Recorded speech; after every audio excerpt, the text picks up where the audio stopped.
Salut à tous les amis, aujourd'hui on se retrouve pour une nouvelle vidéo présentation dégustation de la marque Opportune 1791. On a juste ici leur bouteille, donc du moins l'une de leurs bouteilles puisqu'ils ont une gamme de 4 ou 5 produits que je présenterai lors d'une deuxième vidéo puisqu'ils m'ont envoyé des samples. Je tiens vraiment à les remercier d'ailleurs puisque j'ai eu 7 bouteilles plus les samples qui me permettent aujourd'hui de vous présenter la marque, de faire une dégustation, de vous partager ma dégustation et aussi de vous partager de nouvelles marques et de nouveaux produits puisque je pense qu'aujourd'hui c'est important de voir plus loin que ce qu'on connaît déjà et de permettre de découvrir de nouveaux produits, de déguster de nouveaux produits et de voir des vidéos sur des nouveaux produits. Opportune 1791, c'est une marque que vous pouvez retrouver sur leur site internet, que vous trouverez dans la description, sur leur Instagram, pareil dans la description. Aussi au niveau d'ici, vous y trouverez leurs bouteilles sur le site internet ainsi que l'histoire des bouteilles et de la marque que je vais d'ailleurs vous expliquer dans cette vidéo. Mais au moins vous pourrez aller voir sur le site, vous verrez il est très bien fait. C'est un très beau site, en tout cas c'est vraiment très agréable de naviguer dans le site et vous avez toutes les explications nécessaires. Aujourd'hui du coup dégustation du Panama, il y aura un concours dans à peu près un mois lors de la deuxième vidéo pour gagner un sample de ce Panama. J'ai envie de vous faire partager ce rhum, donc bien sûr je mettrai en place un concours lors de la deuxième vidéo. On va enfin pouvoir parler du coup de l'histoire d'Opportune 1791 qui est une marque qui a tourné son histoire autour d'une personne qui a réellement existé, donc Opportune qui était une esclave en Martinique qui est née en 1791 et qui travaillait dans les champs de canne à sucre. Donc en tout cas je pense que cette marque est un hommage par rapport à cette personne, par rapport à tous les esclaves qui ont travaillé dans les champs de canne à sucre pour produire soit du sucre ou du rhum par la suite. Donc voilà, en tout cas c'est une belle histoire qui tourne autour de cette esclave Opportune, c'est son prénom. Et on a pas mal d'anecdotes, enfin des anecdotes pas forcément joyeuses, mais on a des anecdotes sur chaque bouteille écrite. Donc comme par exemple sur celle-ci, sur le Panama, on a « Je m'appelle Opportune, né esclave, l'histoire de ma famille, riche et complexe, est le fruit du déracinement forcé et d'un instinct de survie. Terre, sucre et rhum sont les témoins mémorials de notre labeur. » Voilà. Ça, c'est la première anecdote, entre guillemets, sur la bouteille de Panama. J'ai pas les autres bouteilles en main et avec moi pour vous dire les différentes anecdotes, mais je trouve ça sympa qu'ils aient mis un petit côté anecdotique sur les bouteilles. Ça change un petit peu. Comme vous pouvez le voir, en plus, on a un design vraiment canon. Chaque bouteille a le même design mais avec des couleurs différentes. Là, le Panama est bleu. On a un beau dessin juste ici. Donc, c'est une bouteille assez simple avec des oiseaux. Moi, j'interprète ces oiseaux comme un signe de liberté, mais aussi voilà, un signe de liberté. Toutes les îles aussi où il y a beaucoup d'espèces avec des animaux, avec des oiseaux surtout. Voilà, en tout cas, j'aime plutôt bien. Le design est vraiment canon, très simple. On a un rhum juste ici qui tire à 43 degrés, un rhum du Panama, donc un rhum qui est issu de la mélasse, donc un rhum de mélasse. Un rhum qui a vieilli 2 à 3 ans en fût de chêne américain ex-bourbon. Et pour un résultat, comme vous pouvez le voir juste ici, avec une belle couleur dorée. On a une belle robe dorée, je dirais entre les couleurs paille et dorée. C'est plutôt sympathique, ça présente plutôt bien. J'aime vraiment bien en tout cas. On a des petits easter eggs aussi. Donc des easter eggs, pour moi, c'est, enfin, pour ceux qui ne connaissent pas, c'est des choses qui sont cachées dans la bouteille. Vous verrez peut-être, mais on a un oiseau qui est caché. Et derrière, pareil, au niveau de l'étiquette, donc je ne sais pas si on le verra très bien, mais on a aussi un oiseau qui est caché avec la signature de la personne qui a créé la marque. Et je trouve ça plutôt sympathique d'avoir mis des petites choses cachées comme ça dans la bouteille. Ça rend plutôt bien et en termes d'image globale, avec l'histoire, c'est vraiment topissime. On va pouvoir passer du coup à la dégustation. C'est ce que vous attendez peut-être le plus par rapport à la vidéo et c'est ce qui va me permettre de vous retranscrire un petit peu cette dégustation. C'est un rhum que j'ai déjà goûté, donc pas de surprise pour moi, mais il y aura sûrement une surprise pour vous parce que je pense que vous n'allez pas être déçus, restez bien jusqu'à la fin. On a cette belle couleur juste ici, cette belle couleur dorée qui rend vraiment bien. Il dégage une odeur super, une sublime odeur. L'odeur est vraiment géniale. Rien qu'à avoir servi le rhum dans le verre, je sens l'odeur au loin et elle est vraiment attirante. Elle donne envie à ce rhum d'être dégusté, d'être senti pour s'imaginer un petit peu la dégustation, pour voyager aussi au niveau de la dégustation. On a quelque chose ici au nez qui est pas mal épicé, qui est légèrement fruité. Le côté boisé, on peut le retirer au niveau de ce rhum juste ici. On est sur quelque chose de vraiment agréable. En termes de saveur, enfin de notes au niveau du nez épicé, on est plutôt sur des notes de tabac. En termes de fruits, on est sur un fruit sec que je n'arrive pas à définir. On est sur quelque chose de très doux aussi au nez. On n'est pas sur quelque chose qui dégage une certaine puissance, un côté fort alcool au niveau du nez. On ressent vraiment le côté épicé qui est vraiment délicieux, qui aussi dérive un petit peu sur un côté gourmand. On a des notes de cacao normalement qui sont décrites au nez. J'arrive pas à les ressentir, mais c'est peut-être ces notes de cacao qui donnent ce côté gourmand que j'arrive pas forcément à ressentir au niveau du nez. Mais en tout cas, c'est sympa, c'est épicé, c'est légèrement gourmand aussi. C'est très légèrement fruité. Alors le très léger, c'est pour ça que je dis très léger parce qu'on a plus le côté épicé gourmand qui prend le dessus au niveau du nez. Ce rhum donne vraiment envie.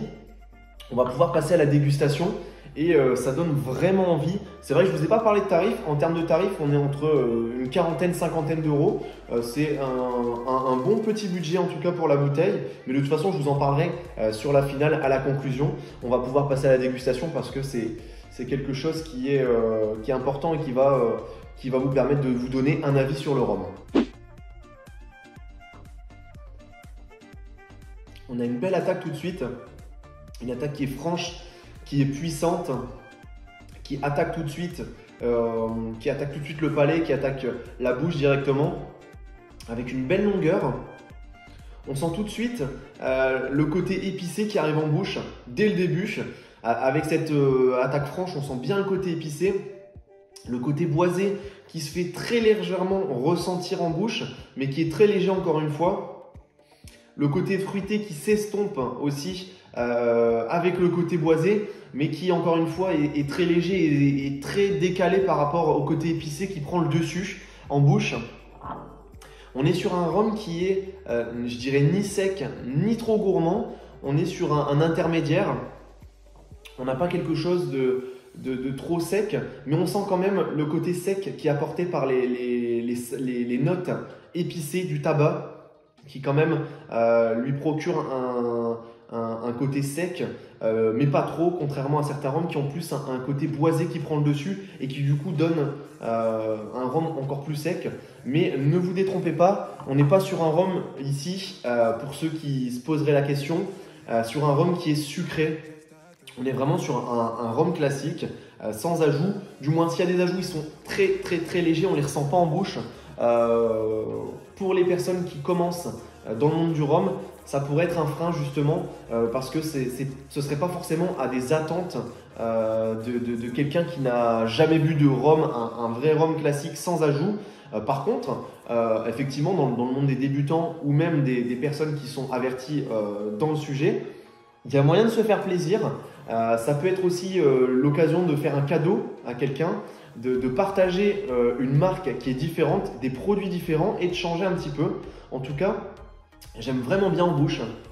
On va pouvoir continuer cette dégustation, mais j'ai encore comme au début au niveau du nez, cette sensation de voyager, cette sensation de voyage, de liberté. En tout cas, c'est très bien retranscrit au travers de cette bouteille, au travers du Panama juste ici, et j'aime vraiment bien. On sent vraiment bien les 43 degrés au travers de cette belle attaque.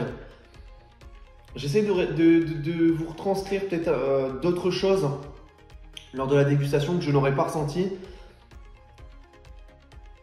Ce côté tabac épicé est vraiment super bon. Le côté gourmand très léger et le côté fruité, en fait le global se marie très bien. On a quelque chose qui est équilibré en termes de saveur. On a quelque chose en bouche qui se laisse apprécier. On a vraiment quelque chose d'homogène. On n'a pas quelque chose qui est déconnant en termes de bouche, qui pourrait être négatif. Là, on est sur quelque chose qui se laisse très bien apprécier et qui pourrait très bien s'apprécier en digestif, tout comme en apéro. On a vraiment quelque chose de vraiment canon encore une fois. Et c'est vrai que sur ma chaîne, j'ai rarement été déçu. Et là encore, c'est encore une belle claque que je prends parce que c'est des produits que je ne connais pas et que je découvre aujourd'hui. enfin que je découvre, que j'ai déjà découvert, que j'ai déjà dégusté juste avant, mais que je redécouvre avec vous. Et encore une fois, je suis vraiment surpris de ne pas avoir connu ces produits-là avant. J'aime bien tester des produits différents de ce qu'on trouve habituellement, de ce qu'on peut trouver en supermarché, parce que cette bouteille-là, vous ne la trouverez pas en supermarché, même si des fois, j'aime bien aussi déguster des bouteilles ou des marques de rhum qu'on trouve en supermarché. Ça dépend de mes humeurs. Mais en tout cas, c'est une réelle réussite au niveau de ce Panama que j'aime vraiment bien sur tous les points, que ce soit au niveau de l'image de la marque, que ce soit au niveau du contenu, que ce soit au niveau des saveurs, que ce soit au niveau du nez. C'est vraiment quelque chose au global qui est vraiment bien fait, qui est homogène. On est aussi sur un rhum qui picote le palais, qui picote la gorge. Un petit côté piquant. Enfin, c'est piquant, un côté piquant. On sent un petit peu que ça prend, mais il s'intègre très bien en bouche. Il se laisse vraiment savourer en tout cas. Et on va pouvoir passer à la conclusion de cette vidéo, de cette bouteille, de cette marque, qui, comme je vous l'ai dit, on est sur une marque avec une belle image, qui dégage quelque chose de sympathique, avec une histoire, en tout cas du moins une inspiration d'une histoire, quelque chose qui donne envie d'être acheté. En tout cas pour ma part, l'image de la marque donne envie, le site est très bien construit, il donne envie aussi. On a pas mal d'informations et en termes de dégustation c'est pareil, avec cette belle attaque, cette belle puissance, ce côté épicé, très légèrement gourmand, le fruité très léger qu'on ressent aussi qui se mélange avec le côté gourmand, qui lui donne ce côté homogène. Je trouve ça vraiment pas mal. En plus on approche de Noël, ça peut être une idée de cadeau à vous faire ou à faire à vos proches pour surprendre vos amis de connaisseurs peut-être qui ne connaissent pas la marque et de découvrir un nouveau produit, sachant qu'ils ont une gamme complète de produits que je vais vous présenter lors d'une deuxième vidéo qui sera un petit peu avant Noël. Ça vous permettra peut-être de vous faire un avis sur lequel choisir. En tout cas, c'est pas mal. Je suis vraiment ravi aujourd'hui de vous faire cette présentation et je tiens encore une fois à remercier la marque Opportune de m'avoir envoyé cette bouteille ainsi que les samples qui vont me permettre de faire une dégustation sur la deuxième vidéo de la gamme au complet. Mais là, je suis vraiment ravi. Et je pense qu'on m'aurait offert cette bouteille ou je me serais acheté cette bouteille pour un anniversaire, pour Noël, pour une occasion, pour me faire plaisir. Et ben j'en aurais pas été déçu et je vous en aurais parlé aussi bien en positif comme là je le fais. S'il y avait des choses à dire en négatif, je l'aurais dit. Mais en termes de rapport qualité-prix, honnêtement, on est sur quelque chose qui est abordable. On est sur une marque qui n'est pas encore trop présente dans le marché du rhum. Donc en termes de tarifs, ça se justifie parce qu'effectivement, des entreprises qui sont plus petites, qui ont une moins grosse quantité de production, ont des tarifs qui ont tendance à être un petit peu plus hauts. Et encore, honnêtement, en termes de tarifs, on n'est pas non plus sur des tarifs extravagants et pas abordables. On est sur un bon petit tarif. Et en tout cas, je me suis régalé dans cette dégustation, comme je vous l'ai dit, qui me donne en tout cas cette sensation de voyage, de liberté. Et j'espère en tout cas que si vous achetez cette bouteille et que vous goûtez cette bouteille, ou la gamme Panama, ou la gamme d'Opportune, donc avec le Panama et les autres rhums, j'espère que vous aurez aussi cette sensation. Dites-le moi en commentaire si vous avez déjà goûté la marque Opportune. Si vous voulez aussi peut-être, pourquoi pas la goûter. De toute façon, il y aura un concours sur ma chaîne YouTube, donc qui sera annoncé plutôt sur ma chaîne YouTube dans quelques semaines et qui sera surtout principalement annoncé sur Instagram. N'hésitez pas à aller voir leur site internet, leur Instagram dans la description, s'abonner aussi à mon Instagram et on se retrouve à la prochaine pour une nouvelle vidéo. Allez, salut tout le monde! Et surtout, j'ai failli oublier, n'hésitez pas à vous abonner à ma chaîne YouTube, n'hésitez pas à activer la cloche de notification et n'hésitez pas à liker la vidéo.